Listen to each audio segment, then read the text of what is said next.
सही लक्ष्य का चयन ही सब कुछ नहीं है, आपको चलना भी होगा। महज लक्ष्य को चुन लेने से चीज़ें आसान नहीं होने वाली हैं। जितना बड़ा लक्ष्य होगा उतनी बड़ी मेहनत और उतनी बड़ी चाल आपकी होनी चाहिए। लगातार लंबे लंबे कदमों से चलकर अपने लक्ष्य की ओर जाना होगा। महज बैठकर सोचने से, विचार करने से बात नहीं बनेगी। उन विचारों को कर्मों में कन्वर्ट होना पड़ेगा। उन विचारों को कर्मों से आदत बननी पड़ेगी। आदत से व्यक्तित्व, व्यक्तित्व से चरित्र और चरित्र से मेरे भाग्य तक की यात्रा मुझे करनी होगी। महज कई बार हम सोचते हैं कि मैंने बड़े लक्ष्य का चयन कर लिया है, सही लक्ष्य का चयन कर लिया है तो ये काफ़ी है। ये बिल्कुल नहीं है।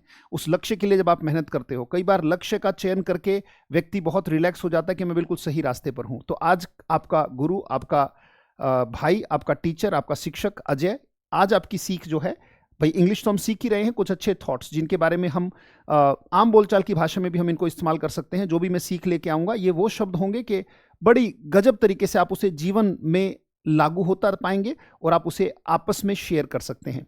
क्या even if you are on the right track, अगर आप सही रास्ते पर भी हैं, अगर आपने सही लक्ष्य का चयन किया है, अगर आपने ज़िंदगी में सोच लिया है कि कोई एग्जाम क्रैक करना है या कहीं पर मुझे पहुंचना है, अगर आप सही रास्ते पर भी हैं तो you will get run over, तो भी आपको क्या कर दिया जाएगा? कुचल दिया जाएगा। अगर आप सही रास्ते पर भी हैं, you will get run over. Run over का मतलब है कुचल देना, आपको कुचल दिया जाएगा। अब आप यहां पर आप कहोगे सर ये तो बड़ी उल्टी बात हो गई कि अगर मैं सही रास्ते पर हूं तो मुझे कुचल क्यों दिया जाएगा? If you just sit there, अगर आप बैठे ही रहेंगे, जब तक आप बैठे हो तब तक दूसरे लोग मेहनत कर रहे हैं, लोग आगे निकलेंगे डेफिनेटली। तो मुझे सिर्फ लक्ष्य का चयन नहीं करना है, उस लक्ष्य को भेदना भी है। कहते अगर आप सही ट्रैक पर भी हैं तो भी आपको कुचल दिया जाएगा if you just sit there. आप बैठते हैं और कल्पनाओं में खोए रहते हैं, कल्पनाओं में सोचते रहते हैं कि हो ये हो जाएगा तो वो हो जाएगा, ऐसा। वो कल्पनाएं छोड़कर काम करना होगा, लगातार चलना होगा, लगातार चरैवेति, चरैवेति का नियम मुझ पर लागू होना चाहिए।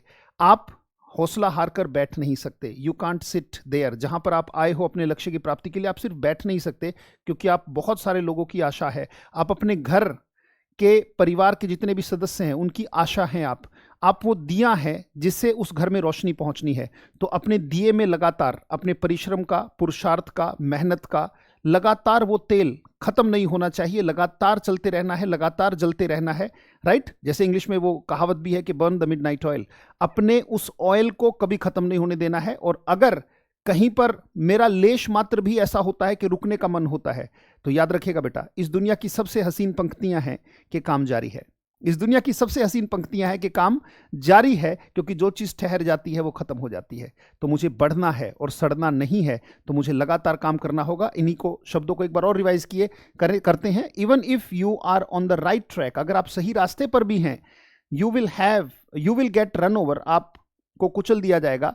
If you just sit there, तो बैठे ना रहें, लगातार काम करते रहें। बिल्कुल भी ऐसा नहीं करना है कि बैठे बैठे वेजिटेट कर रहे हैं, बस टाइम पास कर रहे हैं। टाइम इज किलिंग यू, इस make the most of your time. जो प्रेशियस टाइम है, सिर्फ बैठे ना रहें। आपने जो लक्ष्य चुना है उसे भेदने के लिए लगातार मेहनत करते रहें। थकना नहीं है, रुकना नहीं है, चरैवेति चरैवेति चलते रहना है। लगातार अपने ऊपर काम करना है। इन्हीं शब्दों के साथ आपका कोच, आपका गुरु, आपका भाई आपसे अलविदा लेता है। मिलेंगे आपसे अगली किसी सीख के साथ।